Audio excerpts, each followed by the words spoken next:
Mesdames, Messieurs, bonjour, bienvenue au Salon Nautique de Paris sur le stand Jeannot. On va découvrir le porte-étendard de la gamme Cap Camara avec le 12.5, comme vous le voyez ici équipé par 3 V6 Yamaha de 300 chevaux chacun, 900 chevaux évidemment pour ce bateau.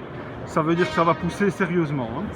Prise de quai évidemment à l'arrière comme d'habitude, plateforme de bain avec une prise pour monter à bord, la T-Tech évidemment partout, des éclairages de cockpit comme sur les 1095 par exemple, mais une coque qui va être très large et un bateau qui va avoir un comportement en mer très sportif. Alors également petite terrasse, plateforme de bain extensible, c'est très à la mode, comme chez Galéon ou Beneteau maintenant qui ont ça.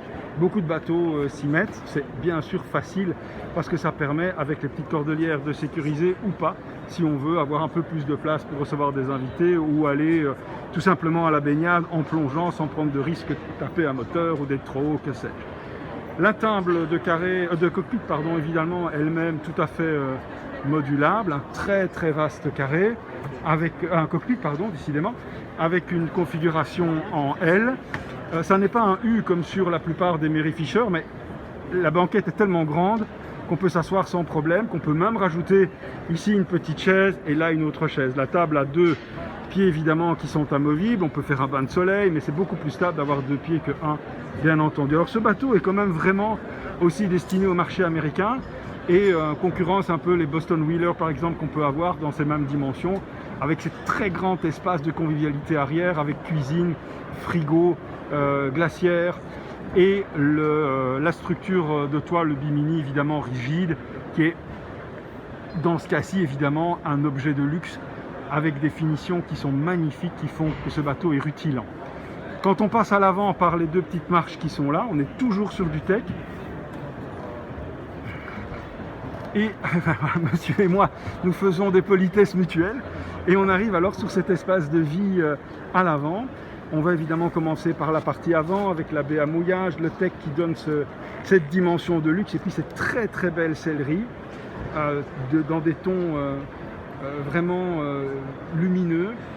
Un peu sport avec la ligne rouge, les Golf GTI ont fait des émules évidemment, les petits accoudoirs rabattables comme on trouvait sur les Audi A8 première génération, et puis alors ce triptyque de transat avant qui permettent d'avoir cette sensation sport vraiment du nautisme hors bord. Comme il n'y a pas de séparation évidemment fermée avec le poste de barre, on peut toujours communiquer facilement avec le skipper. Et puis alors on a une assise qui peut être bain de soleil, qui peut être assise alternative pour des invités complémentaires. Voilà, on trouve l'évacuation d'eau ici sur le tech. Et puis alors on a cette vue qui est reprise également sur les 3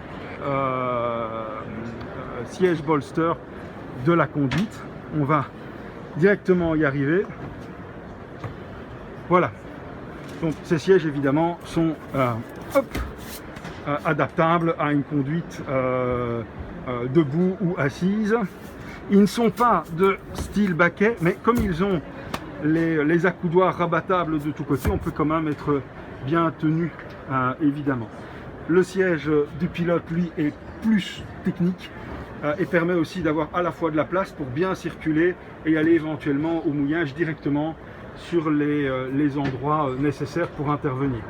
Double écran ici, porte-téléphone, les nouveaux designs de commande qui sont magnifiques. Ces boutons ont vraiment beaucoup plus de design et offrent un aspect de luxe plus important. Et alors, ça c'est magnifique sur un hors-bord, bien entendu, sur ce trimoteur, un joystick. Ça c'est génial parce que ça veut dire qu'effectivement la motorisation hors-bord au fil du temps compense vraiment les inconvénients qu'elle avait par le passé sur les générations, sur les moteurs inboard. L'accès à l'intérieur se fait vraiment comme sur les bateaux hors-bord classiques de ce type-là, mais ici j'en ai opté pour une solution à 2 parties. Une partie ici coulissante, horizontalement, et une partie coulissante, verticalement, et une partie coulissante horizontalement. Donc on peut fort ouvrir ou simplement protéger un petit peu aussi. Voilà, on est évidemment plusieurs, c'est un gros salon. Bonjour. Bonjour monsieur, comment allez-vous? Très bien.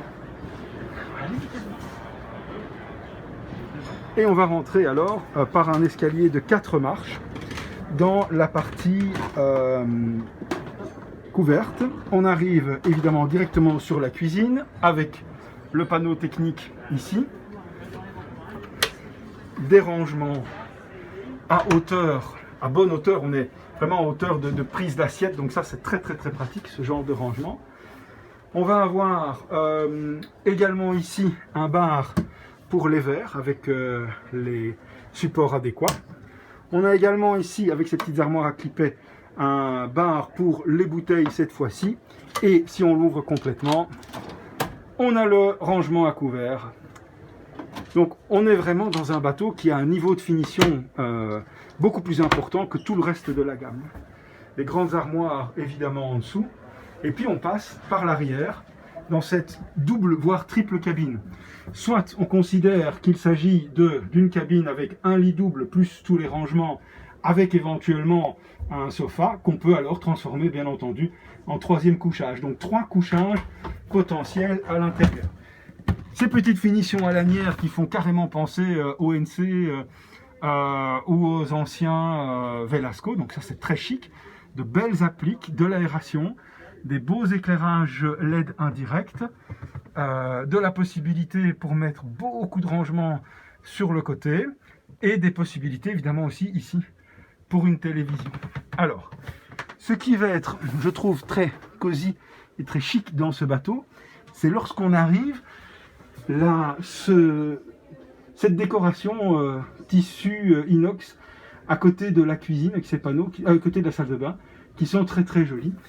On peut rentrer alors dans la salle de bain par ici, et là la salle de bain est vraiment splendide parce que on a cet espace magnifique qui couvre la toilette. Et ça c'est bien vu évidemment. Lorsqu'on le soulève, on a évidemment une toilette qui est accessible normalement directement, mais quand on veut se laver les mains et qu'on a besoin, surtout pour les dames, de se préparer pour le soir, eh bien on a tout un espace de travail ici. La vasque classique et alors une très belle douche, plus grande que dans les Mary Fisher 1095 avec un beau pommeau de douche, un peu nouvelle génération ici. Et alors on termine par l'espace à vivre dinette ou couchage, 2 couchages potentiels, de très beaux coussins, très profonds, très confortables, une table bien entendu modulaire, des espaces ici, je referme la salle de bain, voilà, comme ceci, et j'ouvre ici, et on a tout un rangement qui permet quoi? De faire coulisser un rideau pour offrir à cette partie avant, lorsqu'on est en couchage, avec les fixations ici, de l'intimité. Donc c'est un peu comme les canopées qu'on va trouver sur les Marex par exemple, qui viennent fermer elles les cockpits, mais là on a ça ici à l'intérieur et ça c'est vraiment très touchy. Et puis alors également ici, hop, une petite penderie puisque ceci peut être une chambre bien entendu. Voilà, on va maintenant quitter celui-ci pour aller voir d'autres expositions. Je vous remercie, je vous souhaite une excellente fin de journée.